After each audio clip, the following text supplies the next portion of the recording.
Hey everyone, welcome to another Battle Tanks League commentary video by me, Eric. Let's start out. We have Lukas in the middle as a distributor. I think he teleported in as that distributor.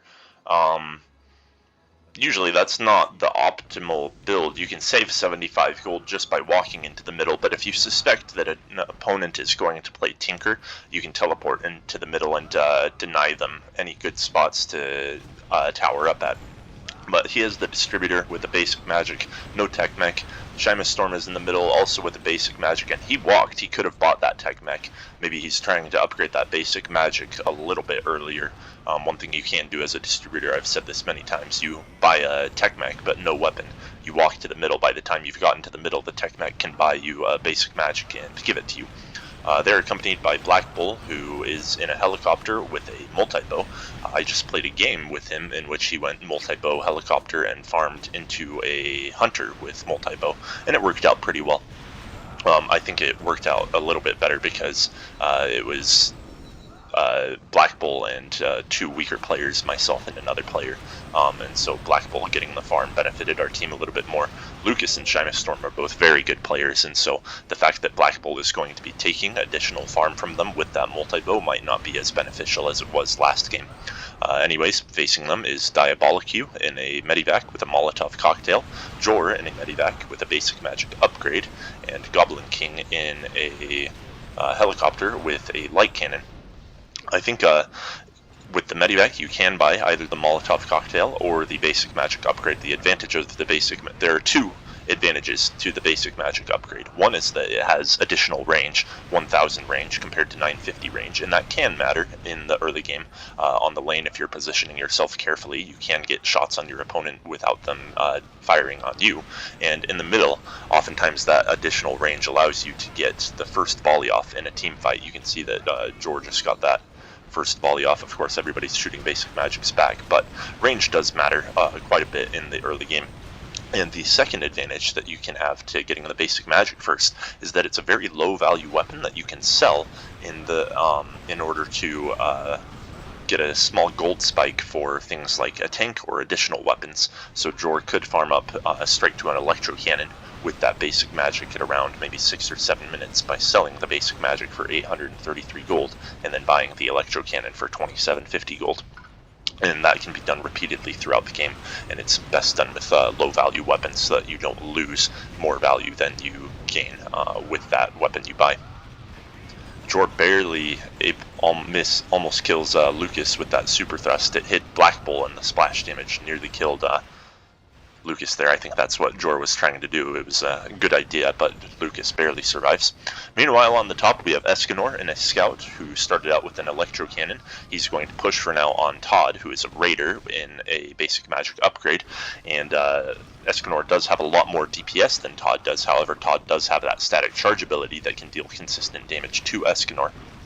If you see your opponent go scout on the lane, especially scout with electro cannon or scout with bombard rocket, what you can do as a raider is open up with a multi-bow rather than a basic magic. That allows you to keep up in farming, and then the raider can use its static charge, which against a low hit point unit like a scout does significant enough damage to force the scout back. They cannot play super aggressively at your tower and you won't lose creeps.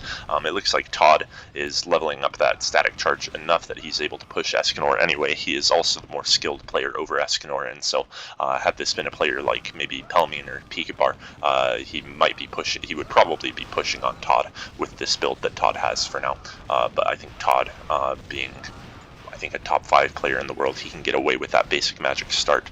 And then on the bottom we have EMZE, who is in a helicopter with a bombard rockets. That's not the most common thing to see on the lane from the helicopter. Usually you want the light cannon and a bit more DPS to have actual fights with your opponent and also deal damage to their tower if you push. He's facing up against VSIN, who is in a basic magic upgrade. Both of these players are decent lane players. I think VSIN has slightly higher ELO. We see Todd get a kill on Escanor at the top, so it looks like he's farming pretty effectively, and he's going to be pushing Escanor pretty soon. Escanor probably will have to change tank. That scout does not have any aggressive abilities against enemy tanks, and if he's so fragile that he's getting pushed to his own tower despite having superior range and DPS, he is not in a good spot right now. As that scout, we should expect Todd to push this lane and need help from his middle. I think this middle overall has a higher ELO for the Dark Force, and then both lanes. Actually, I think VSIN has slightly higher ELO than EMZE, but it's not too much different. But this middle will have to expect to help out Escanor at some point, and so they've got to be careful about pushing too far once this tower does become vulnerable. And even potentially BlackBull, especially in that helicopter scene, as he has speed and a stunning spell, he could be a great candidate to gank xxTOD on this lane here once an appropriate time comes up. It's 5 minutes into the game, so everybody should be able to get their second weapon or first hole if they need to. BlackBull, he is farming up. It looks like he's going to try to get an electro cannon. He could also just sell this multi-bow and get a swarm rockets right now, or even a rock catapult if he wanted to. That wouldn't be a bad choice. And then SHYMASTORM taking a couple of super thrusts. He's quite vulnerable. He might die to the triple rockets, but no, he uses the reactive armor. GoblinKing isn't able to kill him. I think Lukas has a second reactive armor in store in case they need to. I don't know if reactive armors stack. If you use 2 reactive armors at once on a person, does it apply twice, or does it waste one of the reactive armors? I don't know. I know that instances of reactive armor at level 3 and above will block 2 damage. 2 damage occurrences, but I don't know if you have multiple reactive armors, if you have 2 level 1 reactive armors, if that's the same as having a level 3 reactive armor effectively. Maybe they don't stack, maybe they do, I'm not sure, but having 2 distributors is pretty good counter to any stuns and stray attempts at killing a low hit point vehicle. One thing this South team can do, the Dark Force, they can get a Storm Tank with one of these distributors. SHYMASTORM played Storm Tank last game. He might enjoy playing Storm Tank. He might be better at it than these other players are. So you could see him. You could see him saving up directly from that basic magic upgrade. He might be saving directly up to a Storm Tank, which would be a very good idea. It would put a lot of pressure on this middle and allow this Dark Force to push.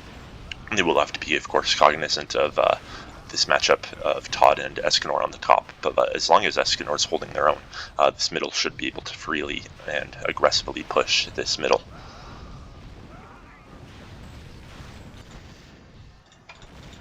VSIN has gotten a second basic magic, and EMZE has gotten a basic magic in addition to that Bombard Rockets. With that Bombard Rockets, he is able to forego the hull for now, and so he's able to deal a lot of DPS from afar and farm effectively. That may be what his strategy and intent was in getting that Bombard Rockets before the basic magic. Had he had only 1000 range weapons, he would be a little bit vulnerable. He still is in a straight up fight. One of the disadvantages of 1300 range is that in order to use your abilities, you have to go into about 1000 or 900 range. I'm not sure what exactly the range of triple rockets is, and that makes you vulnerable to enemy fire anyway. And so EMZE loses that matchup straight on. He wasn't able to flee in time to get to 1300 range. SHYMASTORM nearly dies. He doesn't have any reactive armor on him.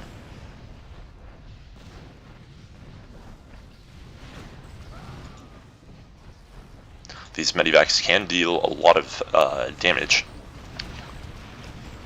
Just consistent pressure using those super thrusts.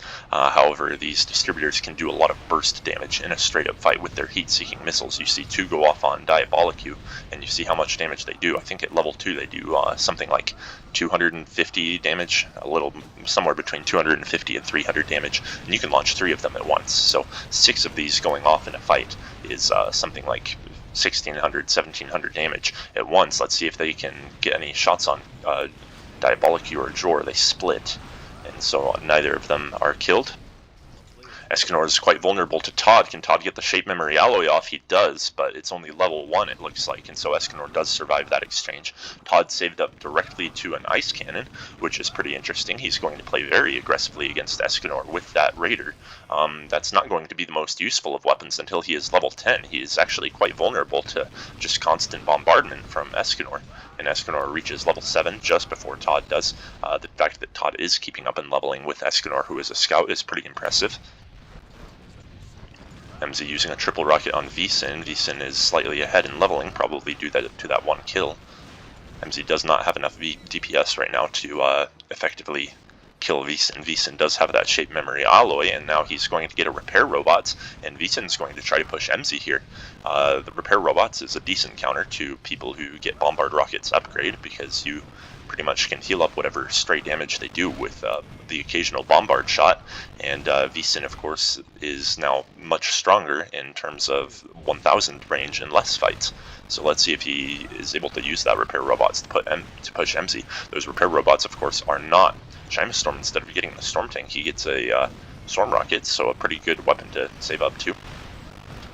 Pretty early, getting it at 10 minutes. He could have gotten it slightly earlier had he sold the basic magic. Jorah and Diabolicue wisely split so that Diabolicue isn't hit by that heat-seeking missile, but SHYMASTORM did get a kill in that middle with the storm rockets. I'm surprised he didn't go storm tank.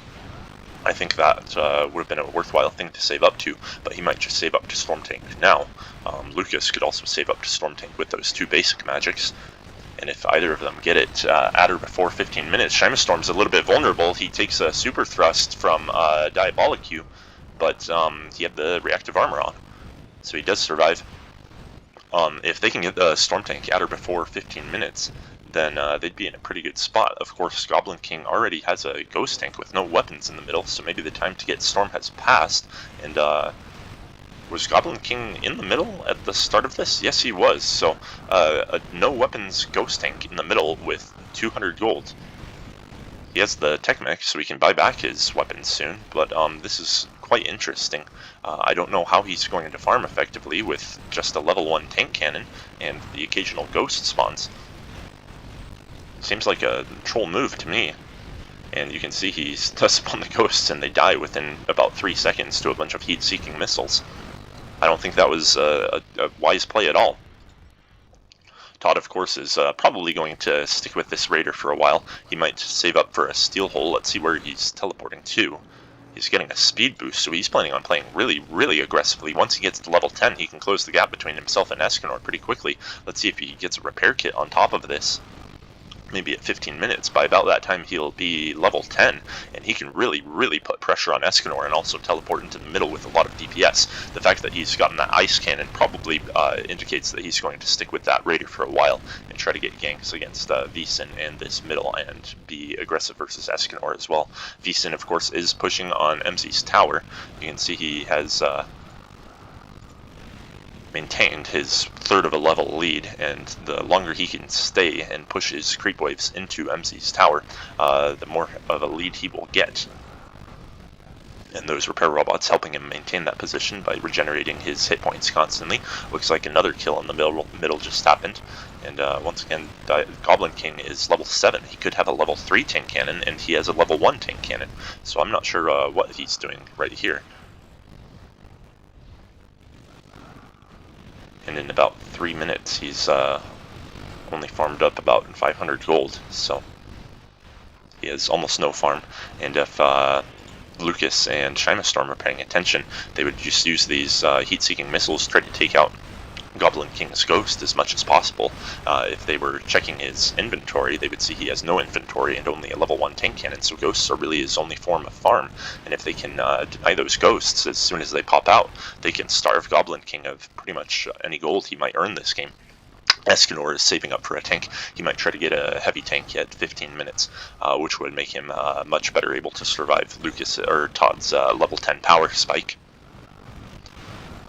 Todd, if he plays well, which he probably will, he can use his Raider's Hit and Run spell cleverly to dodge Escanor's abilities, and so he might still win that matchup against Escanor as the Raider, while also being able to hop into the middle and the bottom lane more often.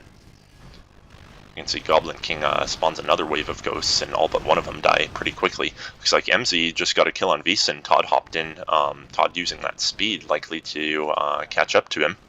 And then EMZE, of course, has his own speed from the helicopter ability. And right now, this middle is getting pushed pretty harshly.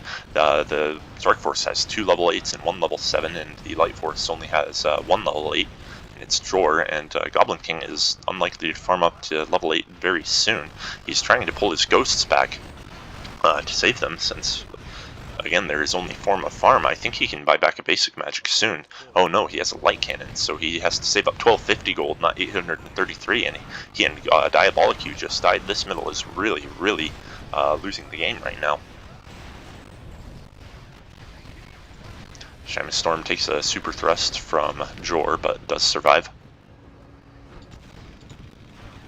VSIN with a third basic magic in that repair kit, and then EMZE has probably upgraded his hull, and he has a second basic magic. So EMZE does, of course, have a little bit more DPS, and he does have the one weapon that can fire at range, and I think more hit points, but VSIN does have that shape memory alloy and repair robots upgrade. Interesting that he upgraded it, that he can use to maintain pressure against EMZE here. Let's see if EMZE can get the kill before VSIN can regenerate a significant amount of hit points. And VSIN just barely gets the shape memory alloy off to survive EMZE's last volley, which would have killed him.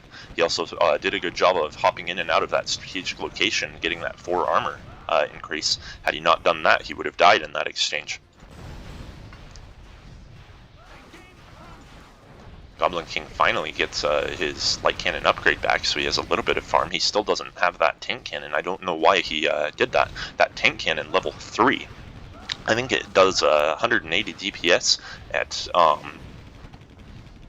900 range. That's something like a 22 or 2300 gold weapon, I think. I'd have to check the formulas on that, but the fact that he went over 2000, well, actually he only forewent 2 levels, so the fact that he went like 1500,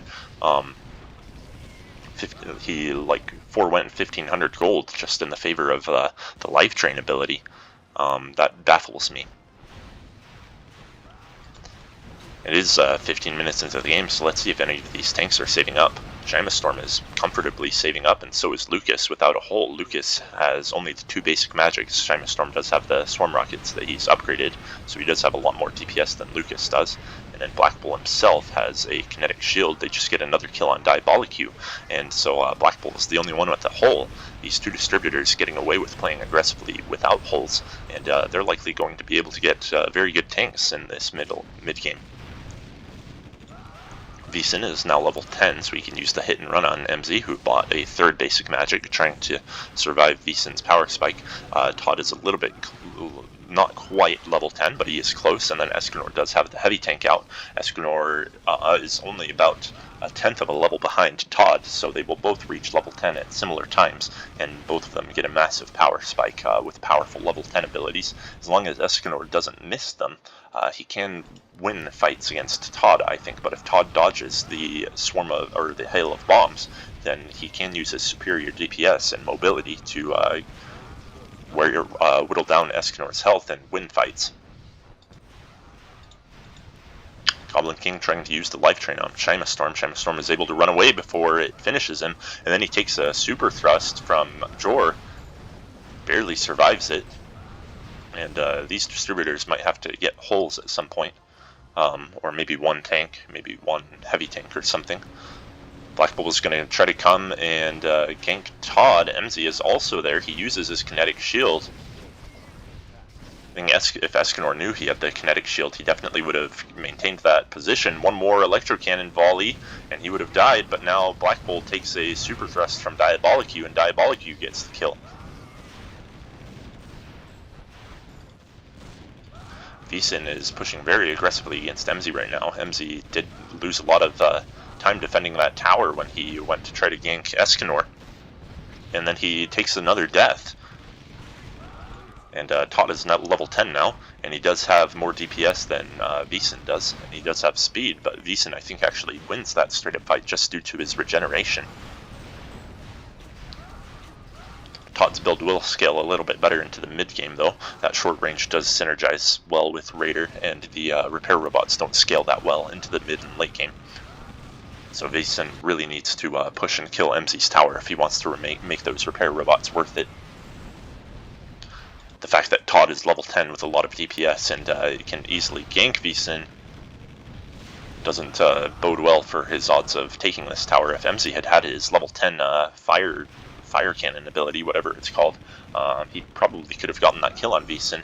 As of now, VSIN is able to weather that triple rockets from EMZE and maintain this position, of course. Escanor trying to get the, or Todd trying to get the kill on Escanor. He does have the hit and run active. It goes off before he can get Escanor down to few enough hit points. And then Escanor is probably using his mortar teams and Hail of Bombs to whittle down Todd's tower. So Todd's going to have to bring a mech to repair that at some point. Escanor, Todd will have to be careful with that mech because Escanor's abilities can hit the mech and destroy it as well as the tower. But Escanor is performing better so far than I expected him to. Only down 2 in kills, and he is similar level in terms of experience, tank experience, and farming. And then meanwhile, this middle has absolutely been dominating, and then VSIN has been winning the matchup against EMZE as well. So far, this Dark Force is winning the game, but a good combination of tanks for the Light Force could change that.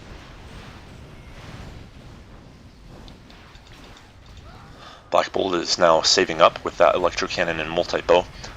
We'll see if he gets a good tank at 25 minutes. And then Lukas has a lot of gold saved up as well, with only those 2 basic magics, and SHYMASTORM still doesn't have a hole either, and he has almost as much gold as Lukas does. Lukas is going to tank now into a darkness tank, and SHYMASTORM does die for the first time. Lukas uses his Orb of Darkness, it misses. That Orb of Darkness does deal significant damage, enough to pretty much one-shot either Jor or Diabolicue, even with their hole. And so they do have to be careful. I think once he gets it to level 10, if he hits it straight on, it can kill either of these tanks. And so if BlackBull is able to get a stun, and Lukas gets a well-placed Darkness Orb, they can get a kill. Lukas is a little bit too far away to reach Diabolicue with that Darkness Orb, and Diabolicue actually gets the kill on BlackBull here. SHYMASTORM gets a guard. So you've got Guard and Darkness Tank. Guard, of course, can deal a lot of damage to enemies with the roots. It does double damage versus air tanks, and it stuns ground tanks. And then Lukas overshot that Orb of Darkness there. And then let's see if Todd can get the hit and run off. It does, but Lukas is barely able to survive it. And then Jor comes in with a Sky Tank, dealing a lot of damage to SHYMASTORM. And then SHYMASTORM's going to use the roots, but he misses Todd. So nobody dies in that exchange. A lot of people using some aggressive abilities here. Escanor, of course, came in to help out in that fight. And then who has a gold hole? Was it Todd? Diabolicue, not Diabolicue, not Jor. I think it was Todd with that gold hole. So saved directly up to that gold hole on that Raider. You can translate that into a power pack, of course. And he'll buy his basic magic back soon. And he can get a poison magic as well. EMZE is going to play Goblin Shredder, probably a wise choice considering his middle is getting pushed. He can easily help out and pull people in the middle. Let's see if he goes right now. He might have to be careful about leaving because of VSIN's Ghost Tank. VSIN can still, he still has that repair robots, and he still has 3 basic magics, so he still can deal a lot of pressure to that tower, even more so once he gets a siege pack, and so he's going to try to force EMZE to stay in that bottom lane and not help his middle out. We've got a 4v4 in the middle. This Dark Force does have better tanks in a straight up fight, I think. If Diabolicue can save up to a Hunter, that would be decent.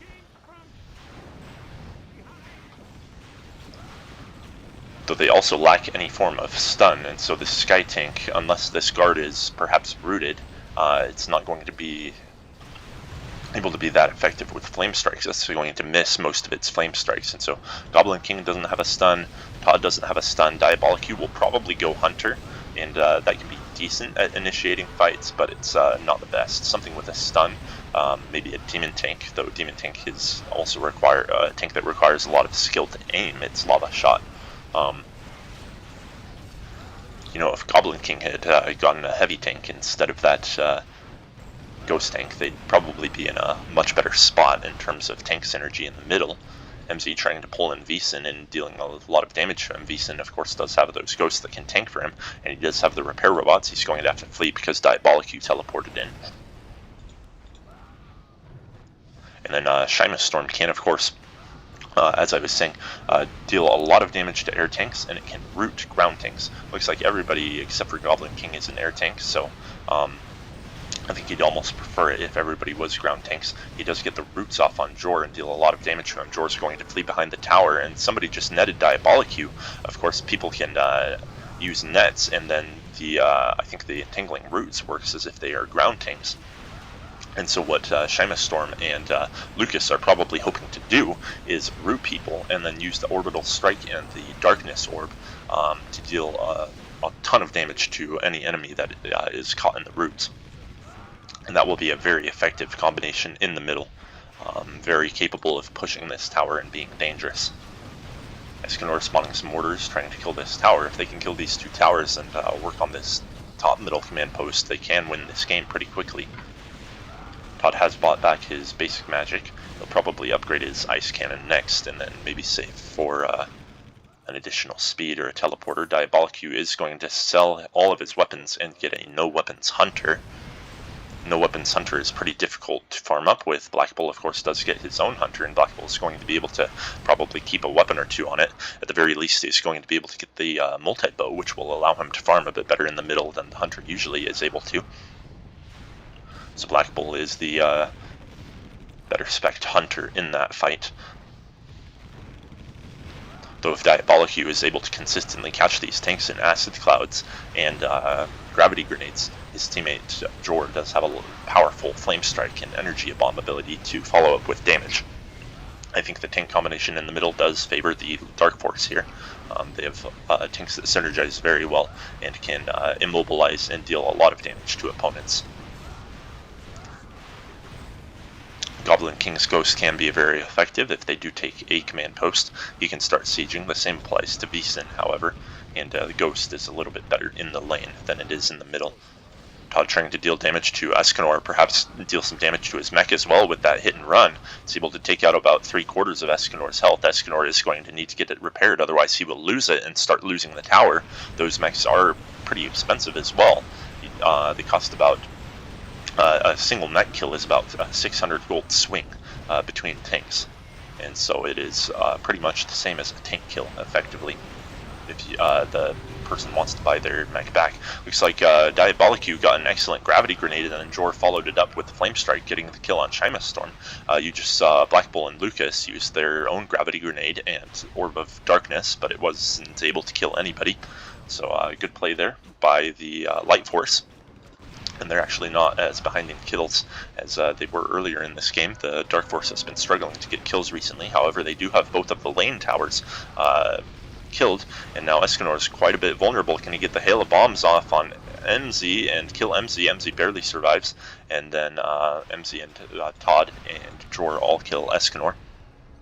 So these lanes are a little bit vulnerable. Maybe what the Dark Force could do is push this bottom lane here and have VSIN siege the base.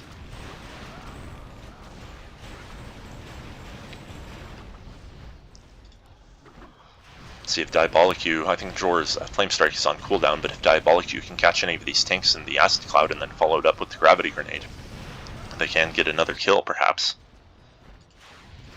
Looks like SHYMASTORM is going to play up top for now. He does have a Steel Hole on that guard.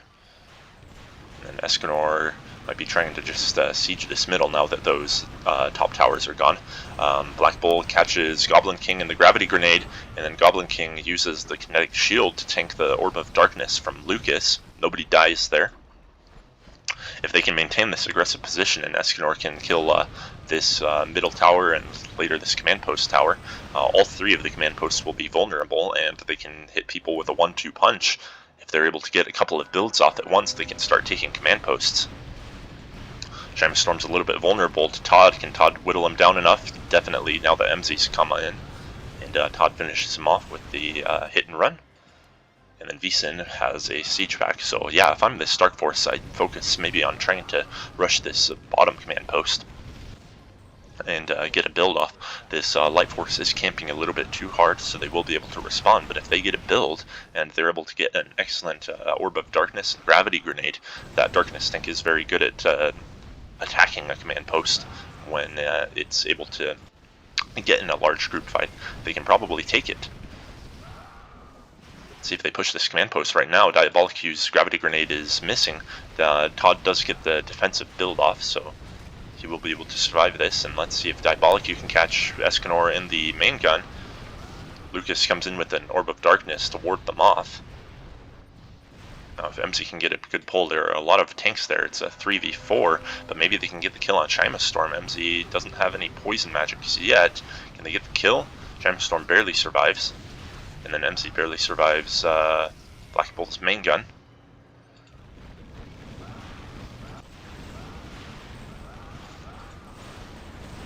GoblinKing doesn't have that much farm. He only has a couple of weapons and a kinetic shield. VSIN is much better spec'd. He of course has been able to farm in the lane, and GoblinKing lost a lot of farm earlier due to not having a weapon and not having a tank cannon either.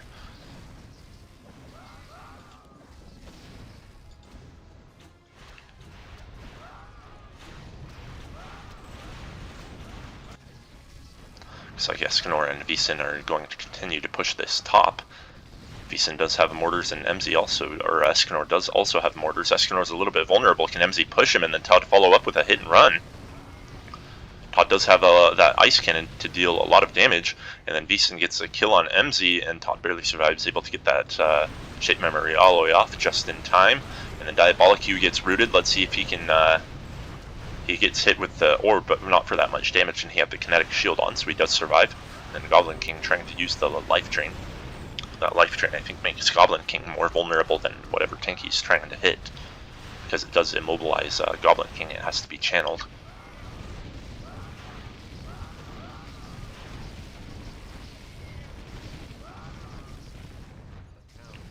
And then now Escanor is going to spawn his own mortar teams. This barricade doesn't last forever, but they can earn some additional bounty. I think Escanor's spec those mortar teams pretty high. He probably hasn't gotten that aiming rocket to level 4 yet, but those mortars putting in work, and he's able to get the bounty off of Todd's barricade there. EMZE trying to push VSIN's tower at the bottom, not quite able to get the kill, and VSIN might have the time to repair it up fully, though he will have to stay in the bottom for a while. He won't be able to push that top for the Escanor for a couple of minutes, just to make sure that that tower doesn't become super vulnerable.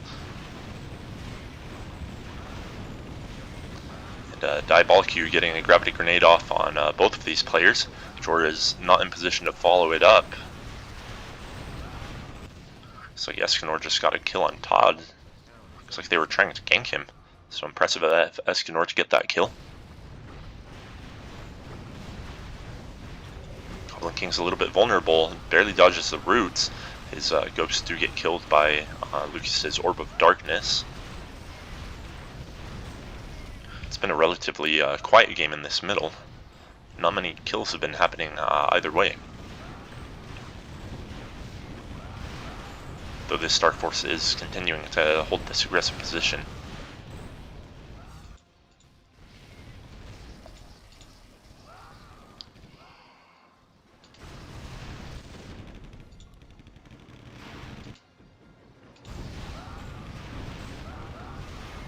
See, EMZE was waiting at that bottom command post, potentially waiting for a gank opportunity. Escanor does have upgraded speed, so he'll probably be able to get away in time. And now Todd's got to be a little bit careful. Does Escanor have an aiming rocket for Todd? He does, and Todd is going to die. Oh, EMZE with a terrific pull on Todd, able to pull him out of the aiming rocket. And let's see if they push this command post right now. The middle is a little bit vulnerable with GoblinKing dying. If they can get a build off, they can probably take this. VSIN spawns a bunch of troops, a bunch of ghosts. They're going to kill EMZE. Diabolicue spawns in, but he has nothing to respond with the troops with. I don't know why they didn't try to build here. They definitely could have played this a little bit more aggressively than they did. VSIN is able to get a kill on EMZE with his troops. And I think that was a prime opportunity to try to build and take that command post, but they didn't. They do get a couple of kills out of it, so they are exacerbating their gold lead. Does Diabolicue have a gravity grenade in him? Now would be an excellent time. BlackBull's a little bit vulnerable.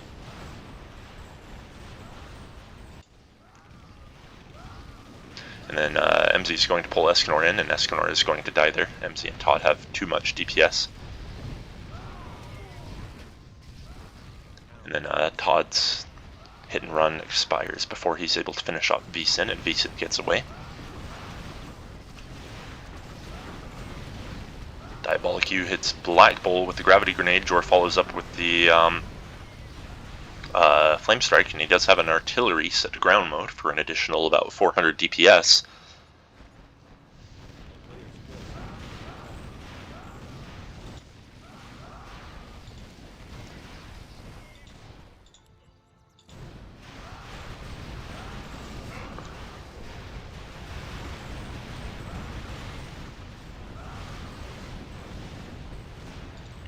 BlackBull trying to kill GoblinKing with the main gun. Almost gets the kill. EMZE still doesn't have that much DPS. He doesn't have that many hit points either. He does have the upgraded speed, so he can gank opponents, but he's actually not that strong in a 1v1 fight. Todd is likely saving up for a poison magic. He could sell his basic magic and get it right now. Might be worth doing. He could also be saving up for a flamer, which has a bit more powerful of an upgrade. And it looks like he did sell that basic magic and he is going to replace it with the poison magic.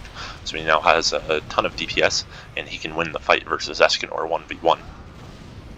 EMZE's going to come in. I don't think he can pull SHYMASTORM, and then they both get caught in BlackBull's gravity grenade, SHYMASTORM's roots, and Jor's, or not Jor's, Lukas's Orb of Darkness. So two people die right there, and VSIN trying to push this bottom command post. Meanwhile, they do get 2 kills to 0 kills in return.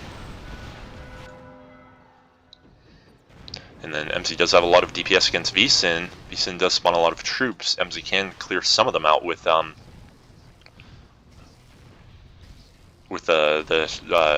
shredder. I forget what they're called, glaive throwers. But EMZE doesn't actually have that much DPS, only 657, and he almost gets taken out just with VSIN's troops alone. So VSIN, seeing that, can probably push this command post pretty aggressively. Todd is a little bit out of position right now.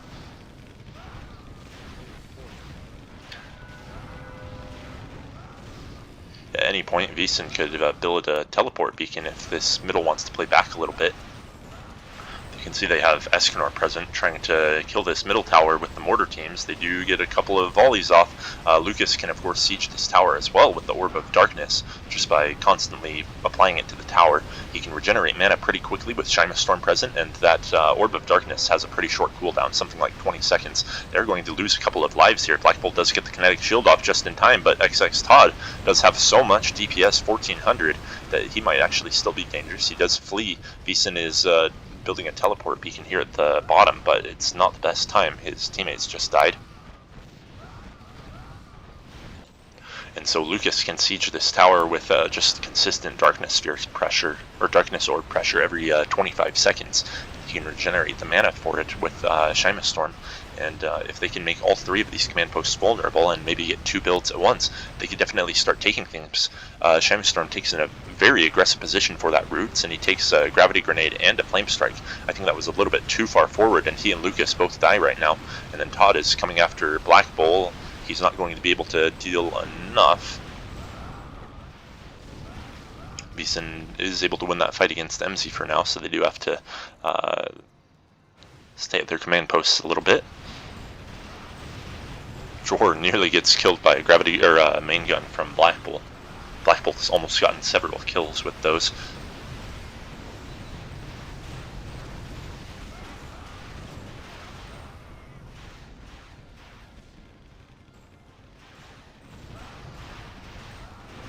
And then SHYMASTORM takes a much more conservative position with those roots on the other side of the cliff, and also within that strategic location. Probably a bit wiser. I think Lukas can actually reach that tower and that tech mech from here. And if he gets a good orb off, he can actually one-shot that tech mech. Tech mech, I guess, doesn't... I guess it's a troop, so it's not hit by the gravity grenade. They get a couple of abilities off on Diabolicue, but he weathers them. And if I were Lukas, I would just be aiming for this tower. You can win that war of attrition. Todd comes in and builds teleport beacon, but VSIN is immediately there to respond with troop spawn. And now Todd's a little bit vulnerable. Can they catch him? They do in a net, and Todd was over the impassable terrain, so he's teleported back into the command post, and he's going to lose a teleport beacon and a life for that. He did force 4 teleports out of the bottom team here. EMZE trying to get a quick kill on Escanor. He doesn't have the DPS to follow it up, and he has to flee as there are several Dark Force tanks present. SHYMASTORM does have that teleport beacon there, interestingly enough. He's a little bit vulnerable right now, and he's rooted. Jor's going to get an excellent flame strike off on him. And the Diabolicue follows up with a main gun that didn't hit SHYMASTORM, it hit 2 of his allies.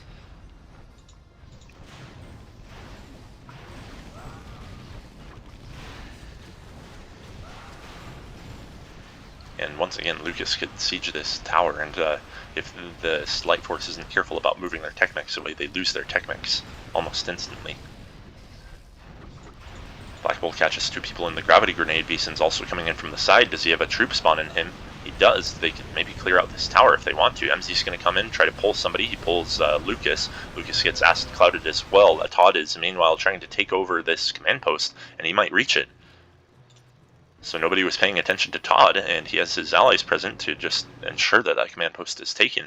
And for all of their aggressive positioning in the middle here, this Stark Force really hasn't done enough to show for it. They've gotten an advantage in kills, but it's only 4. And in fact, this Light Force has been winning the most recent fights, and they haven't taken out this mid tower, despite having several resources available to do it. And now GoblinKing is a lot more useful. They're probably going to move Todd into the middle, and actually this Dark Force is in a really bad position, because GoblinKing, being a ghost tank at this offensive command post, he does have a lot of gold to earn, and he can be a nuisance without really getting anything additional in his inventory, perhaps a speed pack, and maybe even a second siege. Actually, he does have the, or he could combine these into the advanced troop command, get an additional siege pack, and he can really clear out these buildings quickly and get armor upgrades for his team. And he doesn't need to be powerful in 1v1 fights to be useful, so he can get all of those armor upgrades and just earn a lot of gold killing towers, and even if he's left unchecked, quickly start killing factories. So the fact that this Dark Force let that command post slip to Todd is really not good.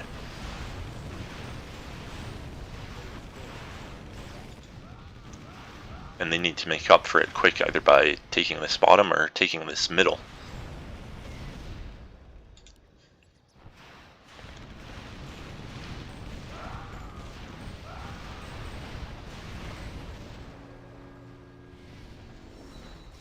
I've never actually used this item, emergency repair. I guess it's good for repairing allies. Does well if you're a guard. I think it's good in a command post fight as well. I don't know what the recipe is for it, but I'll have to look at that soon. BlackBull gets a gravity grenade and an orbital strike off on Diabolicue, who also gets rooted. BlackBull is a little bit vulnerable himself. He gets an emergency repair and a kinetic shield, and they're able to kill Todd. And that SHYMASTORM guard with that roots and that emergency repair is able to regenerate these 3 tanks very quickly in fights, and so that's how they're able to maintain such an aggressive position. EMZE still doesn't have enough DPS. He has the ice cannon, but that's a little bit late for an ice cannon. 40 minutes. You should be getting poison magics or flamers at this point.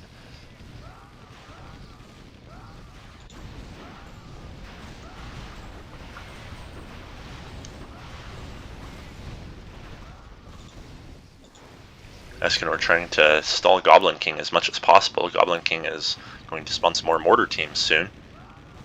If he wanted to, he should combine those siege pack and troop commands, because the advanced troop command does have a lower recharge rate than the siege pack alone. You can get mortar teams every 40 seconds instead of every 50 seconds. However, he did spend some gold to buy a teleporter, so that way he's a lot harder to kill, and then Todd just takes a lot of damage at once from a gravity grenade and a roots. And BlackBull is a little bit vulnerable. Can he get repaired by SHYMASTORM? SHYMASTORM is going to try to root, and BlackBull uses a kinetic shield. SHYMASTORM is still surviving. This is pretty incredible, actually. EMZE finally gets a kill, and then he might kill BlackBull as well. There are too many creeps around, and BlackBull is sitting in that strategic location. Is anybody going to come and help BlackBull? I guess not. They're too busy dealing with this fight down here. Lukas does get an additional build, and Escanor gets 3 people in that hail of bombs.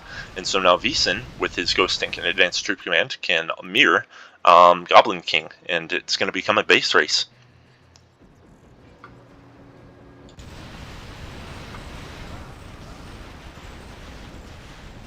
This Dark Force is a little bit ahead in kills, so they might have a slight advantage now. They do have the middle that's better to taking fights, so I think they are now winning this matchup, but VSIN is going to have to race GoblinKing to clear out these towers and earn gold for his team. BlackBull gets a kill and dies. Lukas does have nets. He's going to net Jor, and Jor was right over that cliff. So Jor's going to take an acid. Actually, that was Diabolicue acid clouding Lukas, and they are able to get the kill on Jor. Excellent use of the nets right there. Those nets can be used, of course, against both Jor and Todd. The ghost tank, despite being able to move through trees as if it were an air tank, is technically not an air tank, so it cannot be netted in the same way. I think nets might work on ground tanks as well. No, it's only air tanks. So I think the scout net can net ground tanks, but the purchasable nets only work against air tanks. EMZE does have a little bit more DPS with the Acid Cannon upgrade. And Diabolicue is able to finish off SHYMASTORM with the main gun. Jor gets netted again. He has to teleport out of the way lest he be too vulnerable. And does Escanor have some mortars in him that he can spawn? He does. They're going to be killed. They get 0 volleys off, unfortunately, for Escanor. And GoblinKing is very rapidly pushing this Dark Forest base. He's already reached the inner circle of towers. If he's able to kill this laser tower and this rocket tower, then these factories will go down very short after.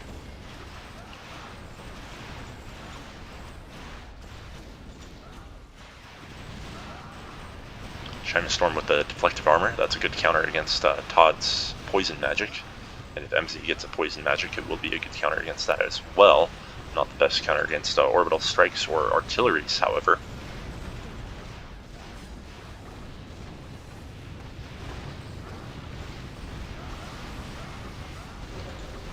SHYMASTORM is a little bit vulnerable. He uses the emergency repair to weather out Jor's flame strike, and then Jor has to teleport out of the way before he becomes too vulnerable. They're going to put pressure on this middle tower finally. If Lukas has an orb of darkness in him, he can maybe kill Jor's tech mech if Jor's not paying attention.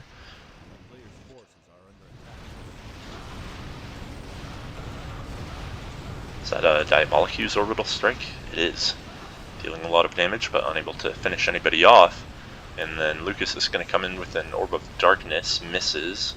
I still think those would be better used for now, just killing that tower. And GoblinKing taking out some towers in the middle. That base tower is being repaired. And then VSIN also taking out some towers in the middle. He hasn't made quite as much progress as GoblinKing has, but GoblinKing has had a little bit more time.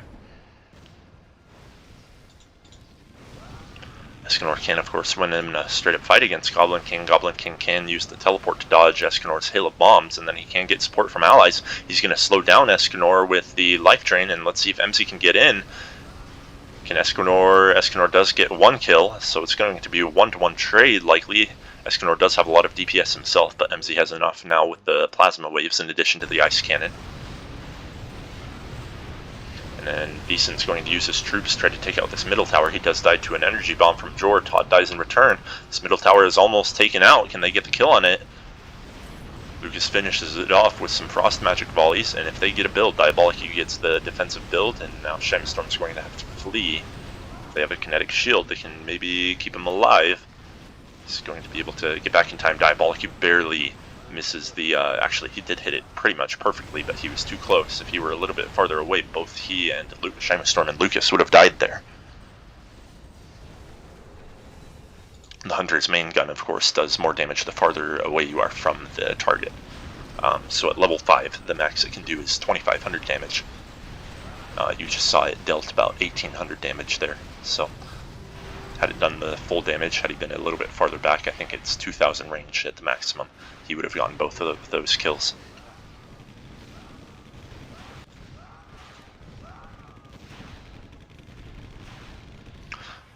VSIN can sell one of these basic magics and get an additional siege pack. He can siege the base much more effectively that way. Looks like SHYMASTORM just got 2 kills in the middle. Both he and BlackBull still have nets. Let's see if Todd gets netted. Todd is in the command post, so he's pretty safe. He's going to come and try to kill VSIN here.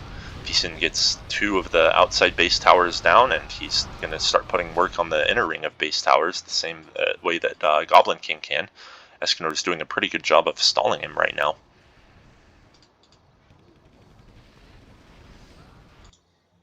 It is not the funnest thing to have to defend against a ghost tank, because you have to go all the way back to your vehicle factory to heal up, and so you do lose a lot of farming time.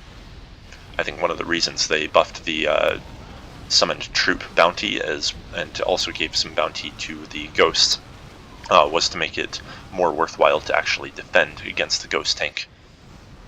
You won't fall as far behind in farming as before. Jor gets a kill on Lukas, and then BlackBull tries to counter with a gravity grenade but misses. And VSIN, can he take out that rocket tower? EMZE comes in with the glaive thrower, or whatever it's called. Is able to kill his troops. GoblinKing does have that advanced troop command now. He can combine both of his items into a speed pack. For now he's using that teleporter offensively, interestingly enough. Can EMZE reach Escanor? Probably not.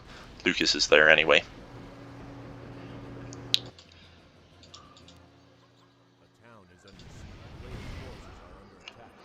So like Todd's coming to this command post. All of the Dark Forces a bit out of position. They're kind of far away. VSIN and BlackBull and Lukas and SHYMASTORM are too far. Escanor's out of the base. I think this is going to be a captured command post. VSIN does use his speed pack to teleport in, and BlackBull and Lukas get there in time. They're just barely going to be able to get this. EMZE is also present, and they do get the 2 kills. I think that was definitely a worthwhile attempt by Todd. I thought that would succeed, but everybody was able to get back in time.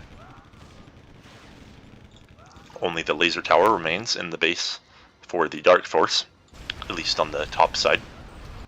And then the bottom side of the Light Force base still has the 1 rocket tower at about half health.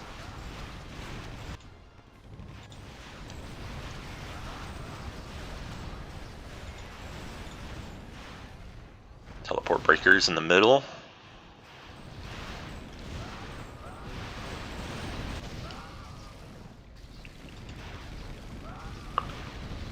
VSIN still has a lot of troops he can spawn against EMZE. He's going to do so now. EMZE is not in a position to clear them out, and VSIN might get the kill on this laser tower right now. A couple of kills in the middle. Can Todd kill BlackBull? BlackBull uses the net defensively, so Todd can't move. And VSIN now has taken out both the laser tower and the rocket tower, so both of these factories are vulnerable. He has been doing a quicker job of sieging than GoblinKing has. Escanor doing a good job of staying disciplined and staying in the south lane, despite there not being as much farm available. He might actually get this kill on EMZE. He's got to be a bit careful. EMZE barely survives. And then Escanor teleports out of the way before GoblinKing can kill him. Jor, interestingly enough, has gotten this frost arrows, which does extra damage versus creeps. So I wonder if either of these ghost tanks have been getting armor upgrades. VSIN definitely has, 12 and 16. GoblinKing hasn't. So these creeps starting to pile up, and that's probably why Jor got that frost arrows. He can increase its DPS by about 300 when he's only attacking creeps. 2 kills to 1 for the south team there in that exchange. EMZE's going to come in, but he's blinded. And GoblinKing is about halfway through eating up that laser tower now. VSIN has been the more effective ghost tank this game, seeing as he's gotten a lot more armor upgrades. And if the Dark Force can survive till about the 60-minute mark, they can get some really powerful tanks. Doesn't look like anybody in the middle is saving up. What about Escanor? Escanor isn't either, so nobody's saving up, but they do have the armor upgrades. And then meanwhile on this Light Force, see EMZE with no gold, Todd with a little bit of gold, but not a significant amount. VSIN's going to teleport out of his way and also steal a tower kill while he's at it. Jor does get the kill on him anyway. GoblinKing doesn't have any saved up. Jor has a little bit saved up, and Diabolicue doesn't have anything saved up. So nobody's going to get any big tanks anytime soon. Maybe the earliest we'll see it is maybe an Infernal at the hour mark, if that. But everybody's trying to stock up on inventories and be very aggressive right now. Todd, does he have a hit and run active? He gets netted, and so he's actually going to die instead, and so will Diabolicue. Excellent response by the Dark Force there in that fight. and VSIN putting in work on that factory now. Though he might just try to take out this middle command post. He gets his troops soon.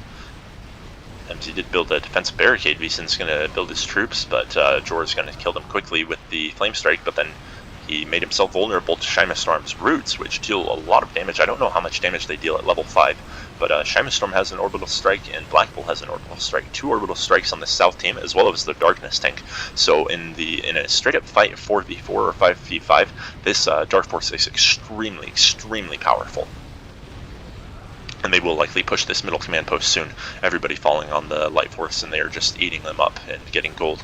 GoblinKing's going to come in as a desperation attempt to try to stall. But SHYMASTORM, of course, does have that emergency repair active soon, and he has the roots, so they're going to be able to do one final push. Barricade goes down. Can they get the build? And it looks like GoblinKing is going to build just before Escanor can. Emergency repair goes off, so you can see SHYMASTORM and BlackBull are now at almost full hit points. BlackBull does get a build.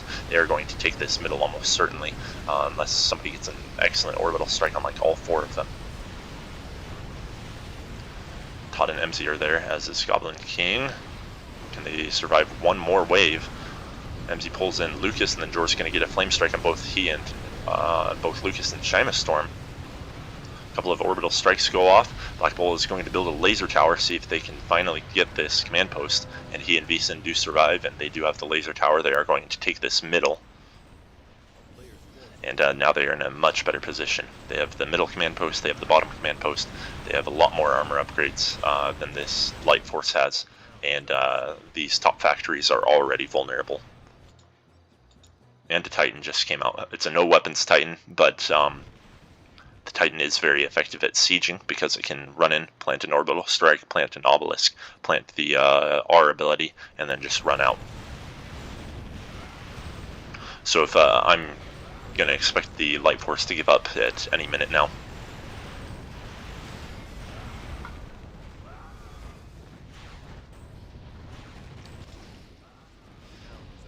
GoblinKing trying to get this kill on that laser tower.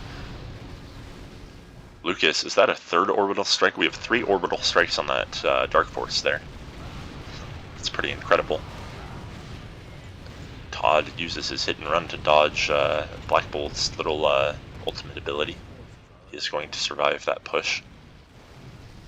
But can he survive 3 orbital strikes and a bunch of crowd control abilities? I don't think so. Jor did get a kill though. BlackBull's orbital strike misses. Todd's going to have to go back and heal. BlackBull does have his own inventory orbital control back. GoblinKing trying to finally kill this tower, and Lukas is going to get an Orb of Darkness on it that doesn't deal that much damage, but there's enough tanks there to counter it. They do, of course, have 2 command posts that the Dark Force will have to take in order to secure all 6. But even if they're just taking even fights, VSIN does have a lot he can siege, and they do have to split their attention between the 3 orbital strike gang and the hail of bombs guy and VSIN. Diabolicue is going to try to get an orbital strike off, only hits BlackBull, and obelisk goes off. Defensive build up from Todd. Orbital strikes happening. EMZE has to run away. BlackBull gets an artillery shot on him and barely dies. SHYMASTORM's going to come in with another orbital strike, and then BlackBull's obelisk does, of course, deal a lot of damage, able to finish off EMZE, and now they're going to get a build. They have Escanor and SHYMASTORM present. They're going to take 1 command post. GoblinKing, in the meanwhile, is trying to push this bottom. He's able to finally get the kill on the tower. VSIN's there to defend, however, and let's see if they can finally push this last command post and force the Light Force to give up. GoblinKing is just kind of running in no man's land right now. There's no friendly command posts in the vicinity. He's a little bit vulnerable. I think they're just going to try to push this top command post, though. BlackBull with an excellent orbital strike, hitting both Jor and Diabolicue. And then EMZE takes a stun and some damage from Jor's obelisk. There's only 3 on 4 right now. Where is Lukas? Lukas is going to finally come in. Another roots, another orbital strike, and now here comes the net and the another orbital strike and the Orb of Darkness, and Now these players are losing mana any time they try to use an ability. Todd's Tower finally goes down, and they're going to be able to get a build. Camouflage Generator, and that's all the command posts for the Dark Force. So the Light Force probably should give up now. They're disadvantaged in tanks and armor upgrades and command posts and in siege progress. So, and they do give up. So well played there by the Dark Force. They got the superior combination of tanks in the mid game. They did have a couple of hiccups where they had that aggressive position without making any progress, but then they were able to just overwhelm the enemy through just sheer crowd control presence. And SHYMASTORM using that, the roots, the heal, and the emergency repair to help them maintain such an aggressive position for so long that they were able to just push that middle command post for wave after wave after wave and maintain that pressure and get so many kills on the Light Force and then eventually just take it. So well played there. Good game, everybody. Titan Music out.